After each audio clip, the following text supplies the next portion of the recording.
Curve, moving the needle. All right, welcome to Fuel Curve. I am your host, Brandon Flannery, and today my guest is a dangerous man. Now, when I say dangerous, I just mean that if he and I lived closer together, we'd be much bigger and less sober than we usually currently already are. Please welcome Craig Morrison of Art Morrison Enterprises to the program. Craig, how are we doing today?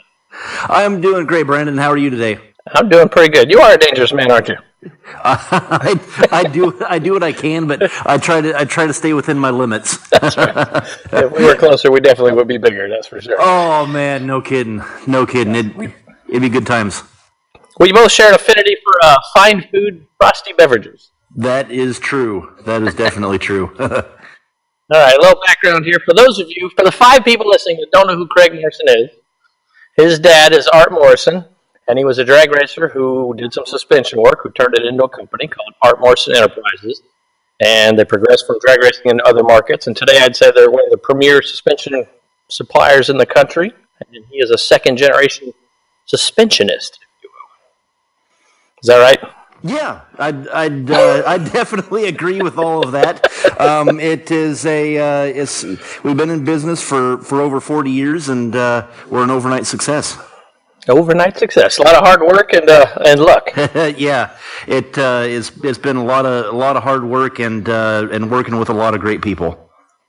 And so you get to, when did you start working with your dad? I know you grew up kind of around the shop, but when did you actually start? Gosh, I started probably way younger than I was legally able to. I started sweeping floors sort of like 11, 12-ish years old, just working for a couple hours a day, taking the garbage out and sweeping the floors and that kind of stuff.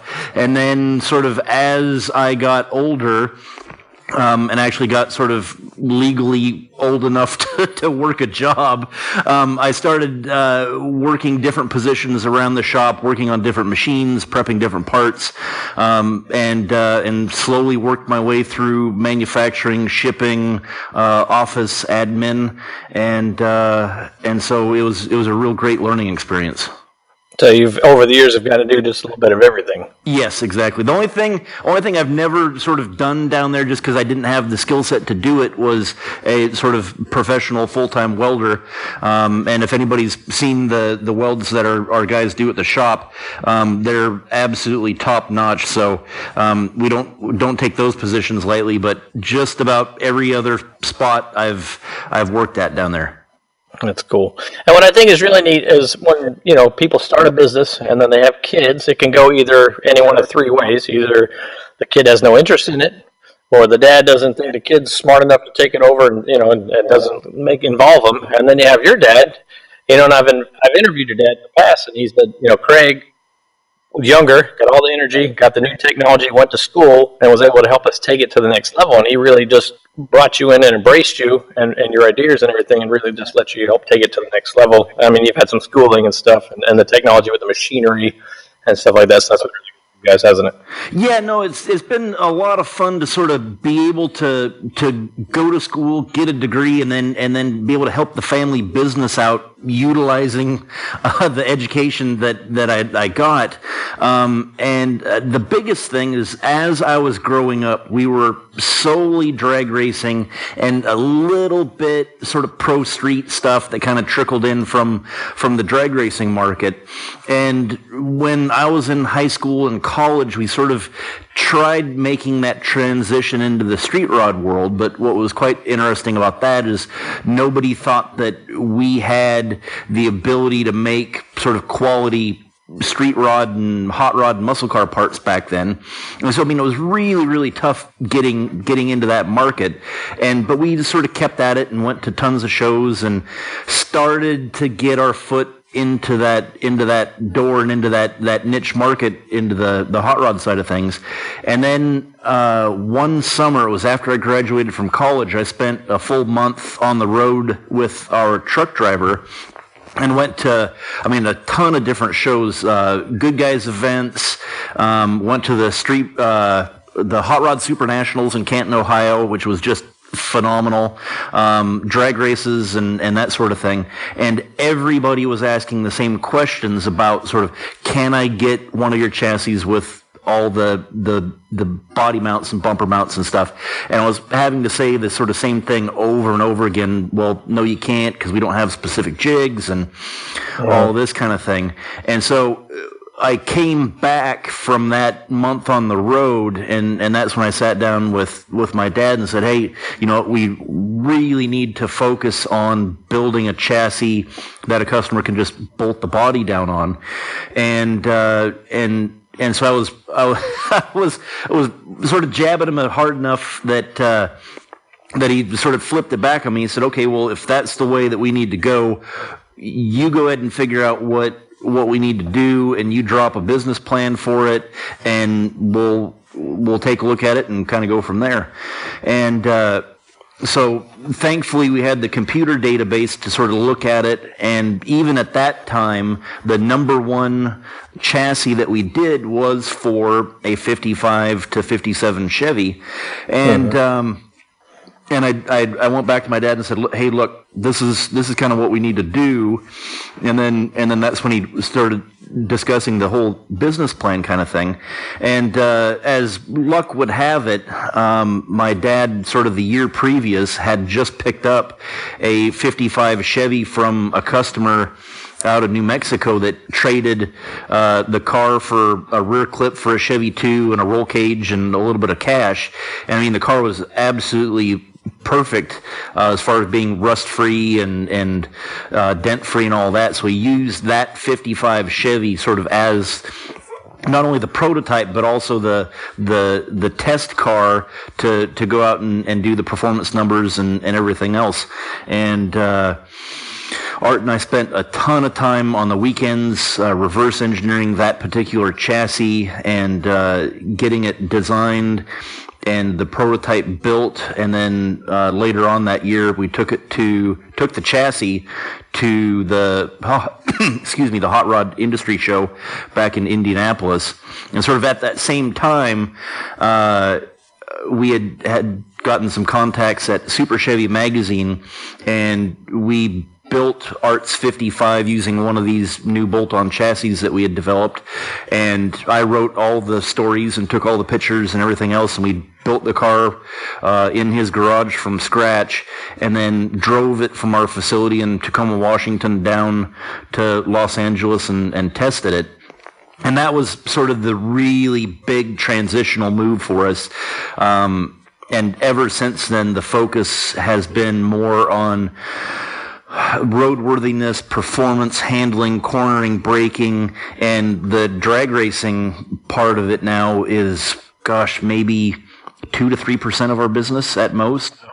Wow. We still do the occasional pro street car, which is kind of cool. But the performance handling and the cornering cars and the bolt-on chassis is where our business is at these days. And so you guys also will develop a chassis for anything. I mean, obviously you got really good at making jigs, and if somebody has their specifications, any kind of car, I mean, you guys can custom make and custom tailor a chassis for them. That's correct. We do probably 10 to 12 bolt-on chassis right now for different cars and trucks. But if a customer has anything from roughly from 1935 all the way up to present day, we can do a chassis for it. I mean, some of the oddball stuff, we just did one for a 78 Dodge Aspen. Wow. Yeah, we're doing... we did one a couple years ago for a 2010 Nissan Cube that was getting an LS9 motor in it. That was, I think, one of our craziest ones. How does one put a chassis under a unibody? You just cut the whole floor out and... Yeah, but it really depends on the particular car itself, but most of the guys that are converting a unibody car to a full-frame vehicle will cut the whole floor out of it, and then that gives them the ability to section the body down over the chassis, so the pinch weld of the body is even with the bottom edge of the chassis, so it's nice and low. There's nothing hanging below the scrub line then, and just makes, I mean, it's a lot of work, but it does make for a better overall product at the end. It's got to be easier on you guys not having to hit body mounts and bumper brackets and stuff like that for you guys. Exactly. And a lot of the full frame cars, I mean, we just sent today. We just sent a chassis out for a '37 Chevy Coupe, and that's one of our custom frames that doesn't have any of the mounts on it. But we do sell like a loose body mount kit and a loose engine mount kit and a loose transmission mount kit. So a customer can buy all of those things from us, and when he gets the chassis, he can set his body down on it and get these body mount kits from us and just basically trim them to fit, set the height that he needs to have the mount set at, and sort of move forward. Now, do your customers help push your technology as far as like your suspension designs and things like that? I know you guys got like an independent setup and stuff like that. Does that come from the customer, or you guys just want to do something different? How's that work? In a general word, yes. We kind of take it both from both angles. With the independent rear that we did, it was something that we wanted to do in-house, and we wanted it to be different than anything else out on the market. And so that's why we went with a modern multi-link design over like a Corvette-style double A-arm, or even like a Jag type rear suspension. And it's completely different and unique, and we offer either the Strange S60 case for the differential, which is a Dana 60 ring and pinion gear, and it can take an incredible amount of horsepower with that diff in there. It's good for about 1,800 horse. Or for guys that don't need something that overkill, we can use a 5th gen Camaro differential. But sort of coming from the customer side of things, we're always very open to work with customers and get customer ideas on things. We're doing, actually just assembled it today. It's a chassis for Rick Dorr, and I'm not sure if I can say this or not, but I'll go ahead and kind of sneak it out there. Be vague. You can be really vague. It's actually going to be a mid-engine design, and he asked, or one of his fabricators was asking about sort of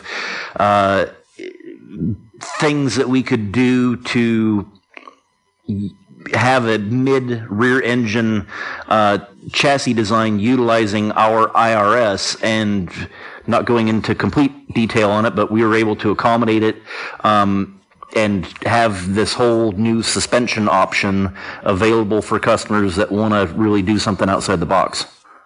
You know, I see something in the buggy market in your future. Those guys are eating that stuff up right now. Exactly.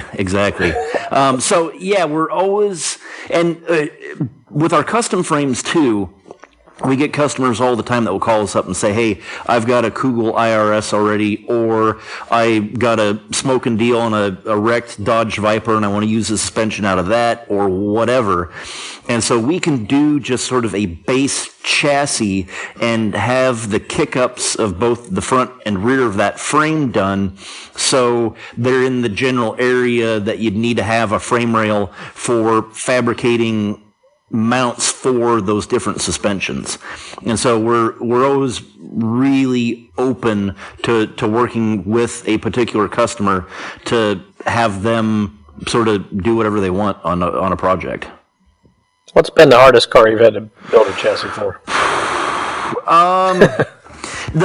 The coach-built cars that we did for Boyd and also Rick Dorr have been challenging because there's no body to go off of.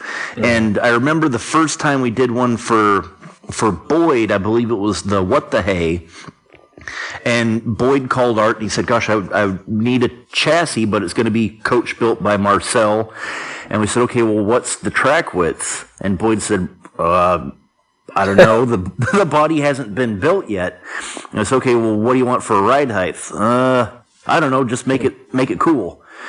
And so there's a lot of back and forth, sort of asking questions with no information. And so what we finally kind of nailed Boyd and Rick and a couple other of these guys that have done coach built projects down to is sort of a general size of what they want for a car and a generalized track width, and then once we get them nailed down, then it becomes very easy because you just build sort of a base platform, and then the car gets shipped down to Marcel, and then they basically just build the body around the chassis that we've supplied. And then another one that's been sort of real difficult that we just started working on right now is for a great guy in the industry, really exciting guy to talk to, John Callies, from Callies Cranks and former design engineer at GM or Pontiac. Great guy, but he loves going out into left field and working out in that area. And so right now we are doing a fully independent chassis for him, so he can autocross and road race a 38 Fiat Topolino. Wow. Yeah. That's a drag car. Yeah, and like we were joking about it. I mean, I don't think we've ever seen a Fiat Topolino that actually had fenders and didn't have a tube axle and a blown Hemi sticking through it. Yeah. And this particular was ruffled up from taking a tumble on the drag. Exactly.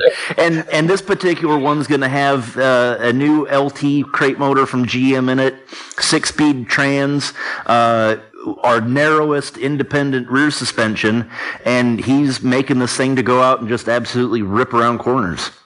That's crazy. He'll drive it too. He won't have any problems with that one bit. Yeah, exactly. Man, that's awesome. Well, let's talk about the Wheelstander. Yes. I am more excited about that than anything you're working on in the last 10 years. I am a fan, and people may not know this, but your dad was a drag racer. Yes, exactly. And in the late 60s, early 70s, exhibition runs and things like that paid big money, but in match racing, and they also did wheel standers. And unbeknownst to a lot of people, your dad built and ran his own wheel stander. Yes. And and how'd that come about? Well, okay, so back in the day when my dad sort of first started his business, and it was still, it was actually before it even became a business.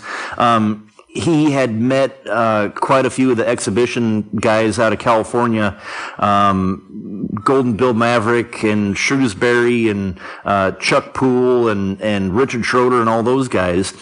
And my dad started running with Chuck Poole, and Chuck had a backup wheel stander that he would use or had used when he had crashed the Little Red Wagon. And when that was getting rebuilt, he was running this V-dub. And then when Little Red Wagon was rebuilt, then he sold my dad the Volkswagen. So my dad blew it all apart, repainted it, and sort of made it his, and then toured the country as the sort of circus sideshow of the drag.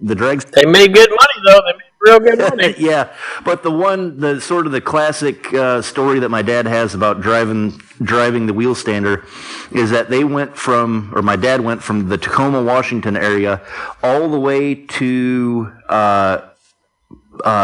what was it, Hollywood, Florida, or where the Moroso track is down in the Miami area, only to have the race rained out, and they turned around there and went up to Montreal and did a race, I think, the next weekend, and thankfully that one wasn't rained out. But my dad had a great time running with those guys and driving that V-dub Wheelstander. And shortly after that, he and Chuck Poole parted ways. My dad started or met up with Richard Schroeder, and then my dad crashed Richard's AMX, the Dare to Be Great Wheelstander. Mm-hmm. And when my dad was laying in the hospital, he started thinking, he's like, gosh, there's got to be a better way to be part of this industry and not drive from one coast to the other and risk life and limb for the entertainment of everybody sitting in the grandstands. And I grew up with seeing photos of those cars and watching the old Super 8 films of my dad wheelstanding and all the match races up here and stuff. And then as a kid growing up, getting to go down to the shop and see all the cool race cars that he had down there that were getting worked on. And so I've always had it in my mind about wanting to sort of recreate my dad's old V-dub Wheelstander. And so I've been sort of looking off and on, and some good friends, notably Chris Shelton, has sent me all sorts of information about sort of where to look and different websites and all that stuff. And I even think that you sent me a few links off of the Samba for Volkswagens, but it was blowing me away how expensive they were. Right. And I was like, God, I don't know if I want to spend sort of $15,000 or $20,000 on a rust bucket. And then about a month ago, just perusing the local Craigslist, lo and behold, there's a Volkswagen truck up in British Columbia, which is about 3.5 hours away from here. And it was a little bit of a challenge. I mean, it was a smoking deal, but there was no title, no VIN with it. And doing all my background research, Customs wasn't going to let me across the border without any paperwork on it, because it's considered a full vehicle at that point, and they would need to be able to trace it and make sure that it wasn't stolen or used in a crime or any of that kind of stuff. And so I did sort of a Hail Mary pass, and I said, hey, I'm just bringing the cab down, and sent this officer pictures of my dad's old Wheelstander and what I was going to do with it and how I wanted to have it done for the 50th anniversary of the company.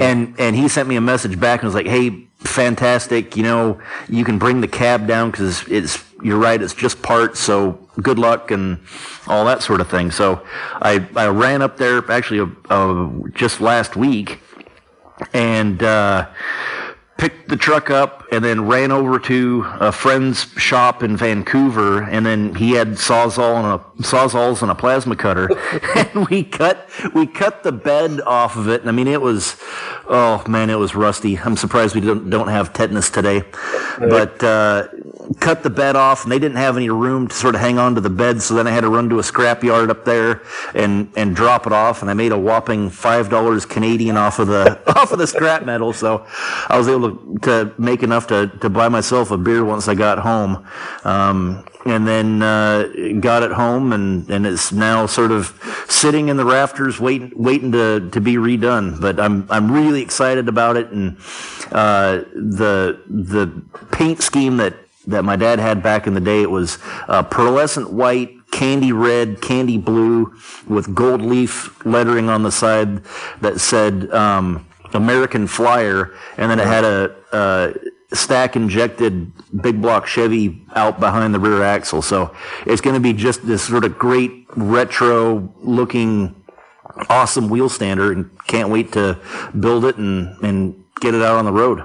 Now you got to build it to actually a wheel stand, put the lid in the tailgate and turning brakes and all that stuff, or? Yes. I mean, we're going to take, I've been sort of thinking about how it's going to go. And what I'm looking to do with it is sort of have it be a modern recreation. So instead of it having a mechanically fuel-injected big block, I'm going to do like an EFI style, probably like a Kinsler or Hilborn type setup on it. Instead of it being a 427 with iron heads, probably talk to the great folks at GM Performance Parts about like a 572 in it. But yeah, it's going to have the steering brakes in it. With the engine out behind the rear axle, you don't need to worry about having to do like a big steel plate or anything like that. But it'll have just enough stuff on it too that if we want to drive it to the local Good Guy show at the end of July, I could drive it down there without having much in the way of police interaction. Yeah, it would be cool. The problem with the old Wheelstanders, and I had years ago I had visited Gary Kleckner. He drove the Shavato and stuff, but NHRA has changed the rules for Wheelstanders where they made all the old cars obsolete. And he was saying we need to have like a nostalgic Wheelstander class made to the old standards because they got to be center steer and all these other safety things that you just basically have to rebuild the old cars to make them go down the track. That'd be interesting to see if they're, and with Dave Shooten doing the backup pickup and stuff like that. I wonder if we could get some kind of exhibition free passes or something and just be able to do that for at least once would be cool. Some small drag strip would let you do that. Oh yeah, no, it would be really really cool, and I look forward to taking it to some of the nostalgia events when it's done, just to sort of see what people's reactions are and that sort of thing. Because I mean, everybody that I've talked to so far have just absolutely gone crazy about the idea, and it's just going to be. It's going to be great fun to build it, and also I think it's a great sort of callback to how Art Morrison Enterprises got started nearly 50 years ago. Definitely your roots, that's for sure. Yeah, definitely. Yeah, that'd be neat. Well, keep us posted on the progress on that. Oh, yes, I will, without a doubt. Let's talk about your other unwinding pastime of camping and your Overland trailer purchase. You brought another thing in from Canada, didn't you? Yeah. I've been on a real kick of buying and importing things from the There's nothing cool in America. Everything's over the border there. Exactly. Oh man. But yeah, I have a son. His name's Alexander, and he turns 8 this June. And my wife and I just absolutely love going out and going camping and hiking, and thankfully Alexander sort of picked up that same passion of being in the outdoors and enjoying all the things that the great states up here in the Northwest have to offer as far as outdoor activities.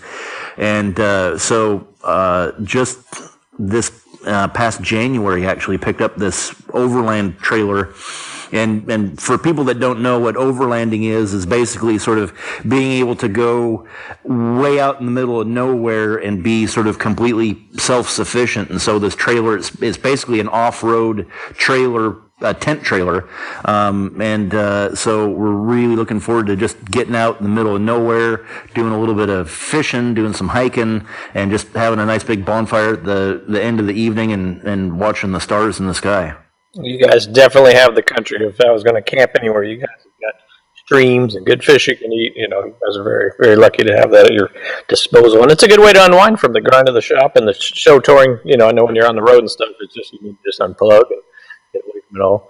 Exactly. It's great fun, and just to be able to go. I mean, with all of the Forest Service land up here in the Northwest, you can go. I mean, just miles and miles and miles out on dirt roads, and just see not another person or camp spot or anything like that, and just have absolute peace and quiet, which is fantastic. And after doing, like you said, a bunch of shows and being on the road, it's just an absolutely great way to recharge and unwind and sort of just let off some steam and get some fresh air.